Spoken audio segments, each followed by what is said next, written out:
Time for a look at today's top stories for you right now. At 6:31, the Senate dismisses all impeachment charges against Homeland Security Secretary Alejandro Mayorkas, ending his trial before arguments even began. The House impeached him earlier this year for failing to enforce immigration laws. The Department of Justice will pay $100 million to settle with 100 people who say they were sexually abused by former sports doctor Larry Nassar.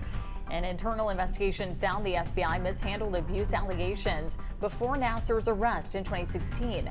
Nassar was sentenced to more than 200 years in prison for sexual assault and child pornography charges.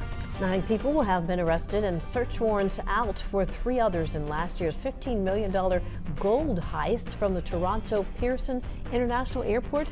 Police have only recovered 6 pure gold bracelets worth over $65,000 so far, a fraction of the gold that was stolen from a holding cargo facility last April.